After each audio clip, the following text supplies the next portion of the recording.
right, boys and girls, ladies and gentlemen, if you haven't seen it yet, welcome to the show.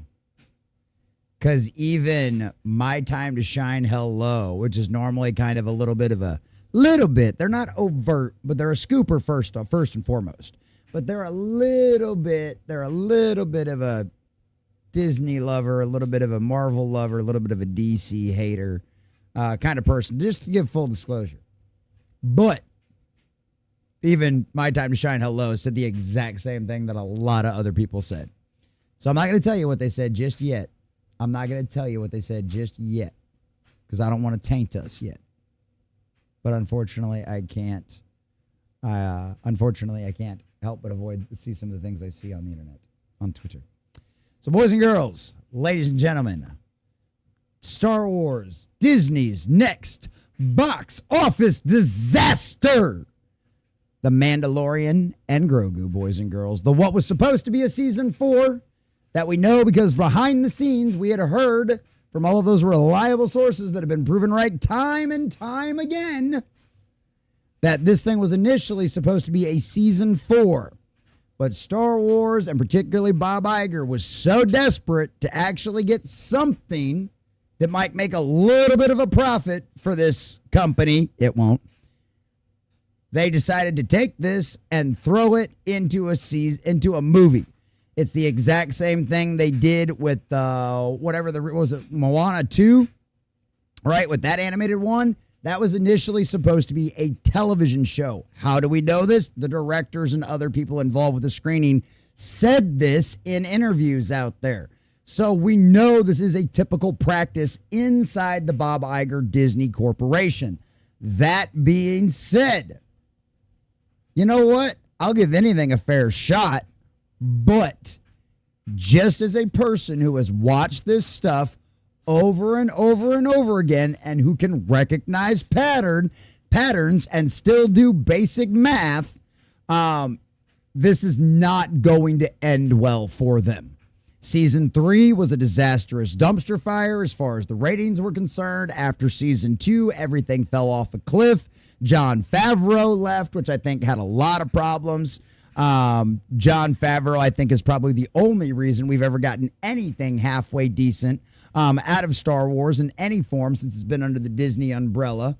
And it's one of them situations where because he's gone and because of all of the internal business, tug of war, little p politics that go on inside of a corporation, if you're not allowed to do what your vision thinks best, especially for a creative like Jon Favreau, which if you've never seen The Chef, you want to see Jon Favreau at his best doing his own thing in a movie that isn't something big and fancy, but will just absolutely hit you right in the heart and make you hungry, like go watch The Chef. It's Jon Favreau at some of his absolute best. So when he's left to his own devices, the man's incredible.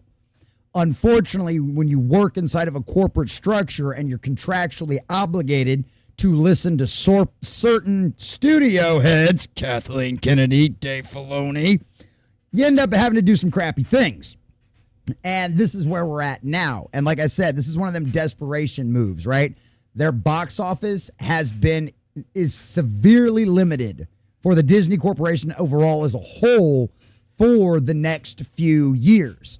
And so this, just like I said with Moana 2, is a desperate attempt to throw something in the box office to hopefully make some kind of profit or at least make enough money to garner good headlines from the legacy media to convince their investors that everything's not actually on fire, just like the little meme shows, everything's fine while the whole building's burning down, right? But literally, that's what this is. So it's a bold move, Cotton. We'll see how it works out for you. It worked out for Moana 2 because there's still a lot of love for that franchise. Boys and girls, how much love is in the tank of the Star Wars fans out there to try to make this thing a success after season 3 cratered? Me thinks probably not so well, but we'll find out. We'll see. Let's find out if the trailer impresses us, and who knows, maybe Common Nerd will even change his mind. Crazier miracles have happened after all, boys and girls.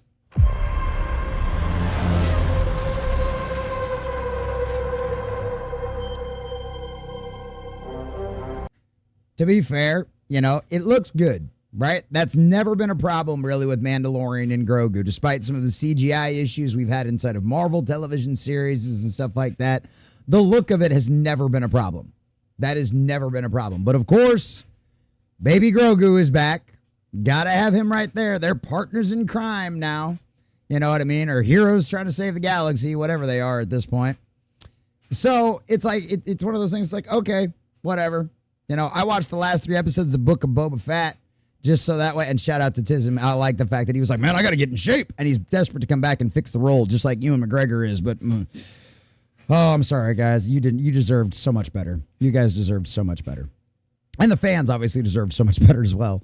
But we all know that. But I do empathize with their desperate attempt to try to come back and fix what the damage that has been done to their characters. But anyway, I'm off track here at this point.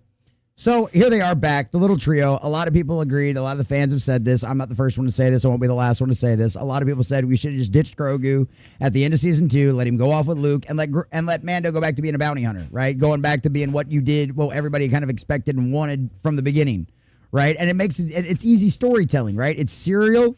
You got the bad guy of the week. You go out there, you can make a bunch of episodes, you can make them for cheap, and you can make some money off of it, right? Because a lot of fans loved Mando season 1 and 2. I did.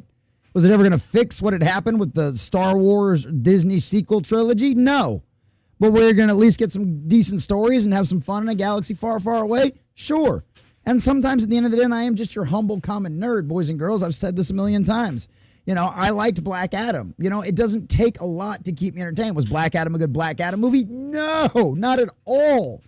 Okay. Was it a pretty decent JSA movie? Yeah. But at the end of the day, when you've even lost fans like me of interest, you know that's a really bad point. And like it's been said a million times, apathy is the death nail of a franchise. And a lot of people are just simply apathetic. Do I think this trailer is going to get ratioed into oblivion in the next few days? No, probably not. Do I think a lot of people just aren't going to interact with the video at all?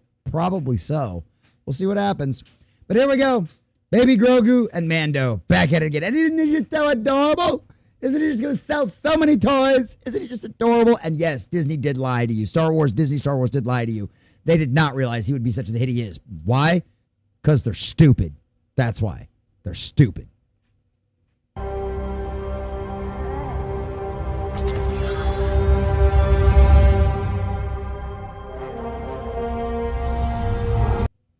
Music sounds good. Music sounds good. Little character dude looks nice. Aww. There ain't enough female Star Wars fans to make this work, guys. It's just not going to happen, marketing department. It's just not going to happen.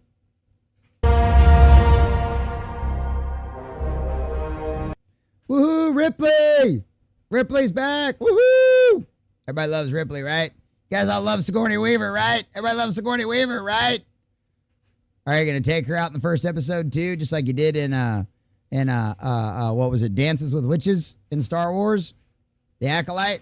You can do the same thing with her? She just bait and switch too again? Because that's what you did with that one. You literally, the person you had all over the marketing, she was all over the posters, all over the trailers, right? In the show for about 15 minutes. Is that what we're going to get again? Probably. I'll probably enjoy her a lot more in Avatar 3. By the way, that movie's going to make $1 billion despite all of the online hate. It's still going to make $1 billion. This ain't. Nobody trusts you anymore. This is your own fault. No one trusts you anymore.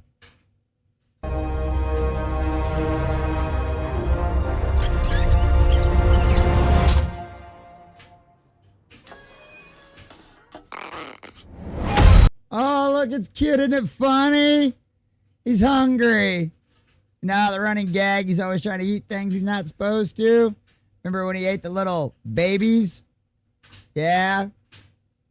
Isn't it funny? He's still hungry. He still hasn't learned any manners after 3 seasons. Funny.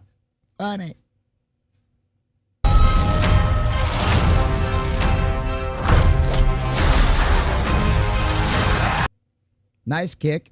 That's fair. Monster looks menacing. I have no idea what it is. There's some speculation out there about what it is. I don't care. Doesn't matter. It's got the nice little menacing face. I dig the teeth.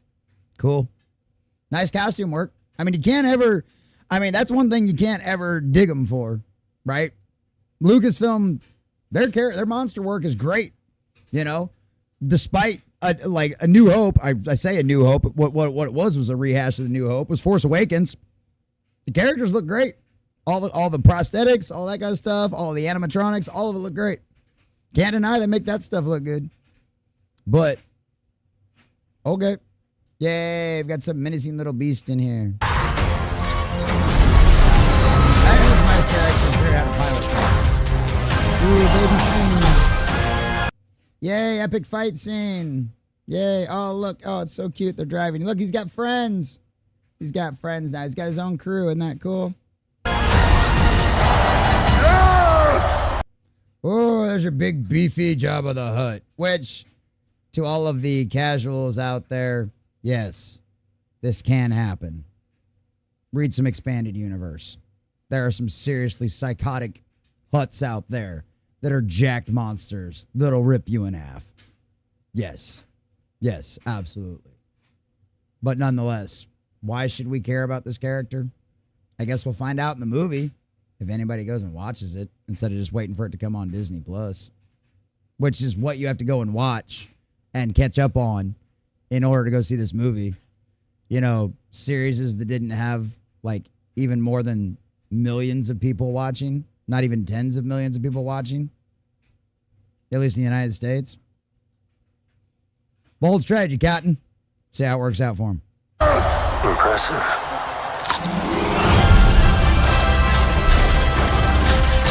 Oh, big stompy robots. Yay. I mean, at least the figures look cool. The little figures of it would be cool. Unless they're too dumb to make figures of the big stompy robots again, because that sounds about right.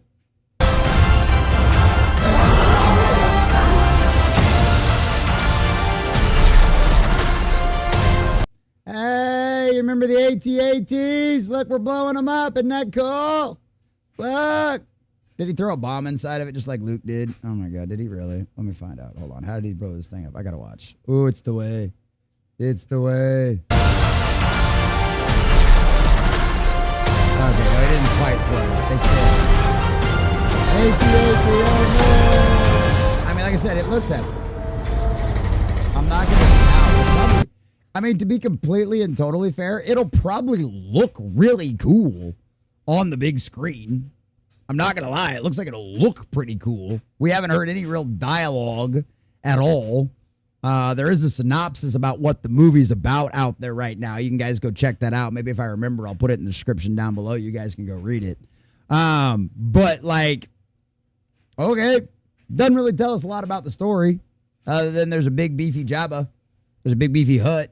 And there's some weird little creepy monster mouth with teeth. Which, I mean, to be fair, if your intent was to be a teaser, okay. I don't know if you tease anything anybody's really interested in, but it looks nice. Yay! I guess all your money's, your $300 or $400 million you probably spent on this isn't a complete and total waste. Right? Right? We'll see how those box office numbers turn out. And Grogu, the Mandalorian and Grogu. Why are they trying to make this like a throwback, like space odyssey from like a much better era in time? I don't get it. I don't get it. Forged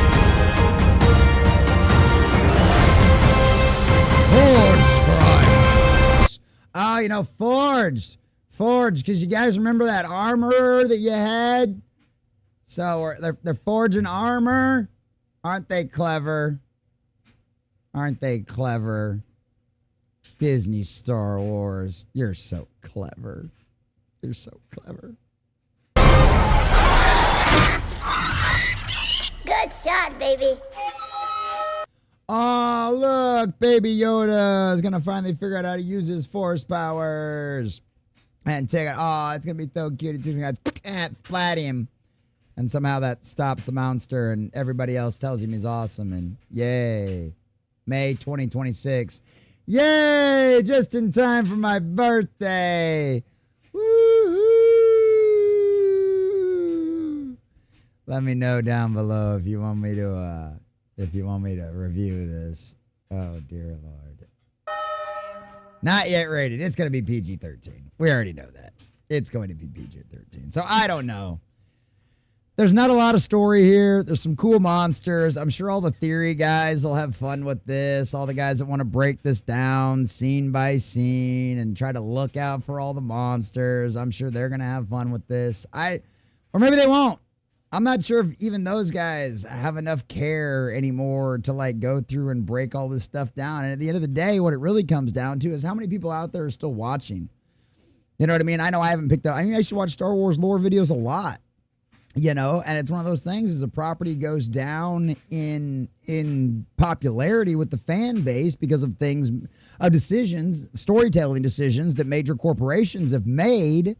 You know, I mean, what do you expect? You know what I mean? Like I said, it'll be fascinating to see how many views this trailer gives, how much interaction it gives, because there's nothing like directly offensive in it. Yeah, that's a pretty cool little kick scene. Like, I don't think this thing's going to get ratioed for any reason unless something crazy happens like we've seen with other properties as of late because of somebody saying something stupid. But, like, it's just overall, it looks nice, I guess. The music's nice. I give them points for that. You know, the graphics, the effects look nice. But, like, this is going to be a failure. This is a show cobbled together that was supposed to be season 4 of a show that's season 3 completely and totally failed and flopped. And honestly, it's season 3.5 was at the end of Boba Fett. Like all of the cool things that you would have caused people to come back and show up for season 3. You throw it in at the end of Book of Boba Fett.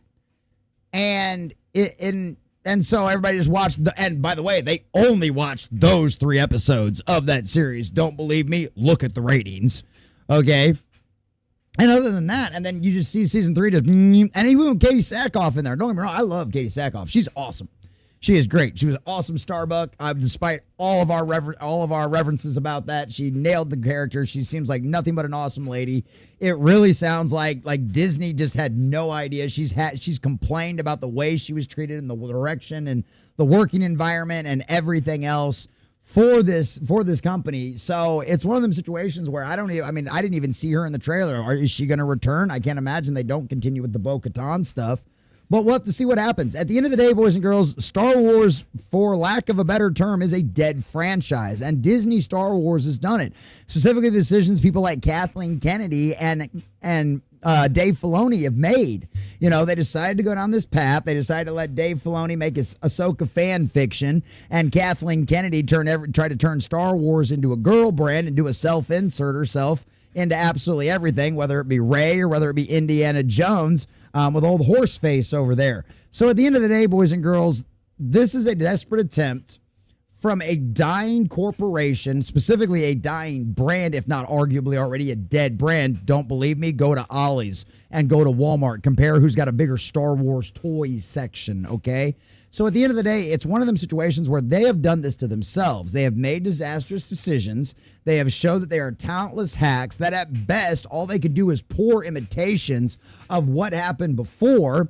And at worst, literally completely and totally destroy and devastate some of the most beloved and generationally loved characters inside of the Star Wars franchise. Disney has successfully turned what was arguably the most successful IP of all time and absolutely the most successful sci-fi IP of all time when it comes to merchandise and in books and everything else. I mean, this is a franchise that was alive for decades without releasing anything in the box office, right? The expanded universe, they'd release special editions, new toys every year at Christmas. I mean, this is something that thrived because the fan base loved it so much, right? And at the end of the day, it literally took Disney less than a decade to take what was once one of the most celebrated franchises in history. I mean, you saw them at every con. Fans globally loved this franchise.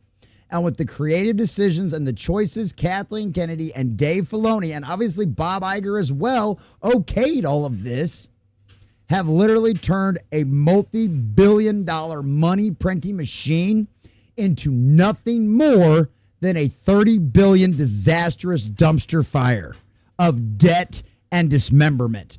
And boys and girls, I don't see why we would expect absolutely anything else from the Mandalorian and Grogu movie. Why would we? Right? I don't know. Who knows? Maybe they got Dave Filoni back in enough to make some of the dialogue and some of the stories kind of fun. But at the end of the day, unless word of mouth around this movie ends up like it did with Guardians of the Galaxy Volume 3, and fans universally love that movie, it's not going to matter. And even if that's the case, just like what we saw with Guardians of the Galaxy Volume 3, which is a movie that should have made $1 billion easily, like slam dunk, home run, easy. But because of the apathy of what was going on inside of Marvel, because of the loss of trust from the Disney Corporation's decisions as to what they do with their IPs, that movie didn't do it. Did it probably make a profit? Absolutely. But Star Wars is in a much worse place than what Marvel is, despite all of Kevin Feige's best efforts. Kathleen Kennedy and Dave Filoni have done more damage to Star Wars than arguably almost any other brand out there, and at least for what Disney owns, absolutely the most damage done.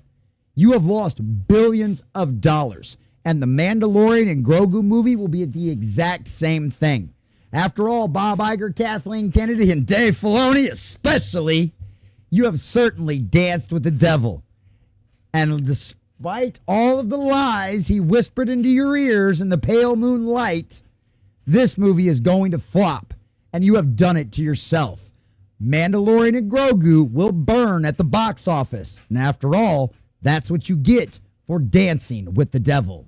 A big shout out to all of our subscribers and members out there. Thanks for watching, and make sure you guys like and subscribe if you have not already.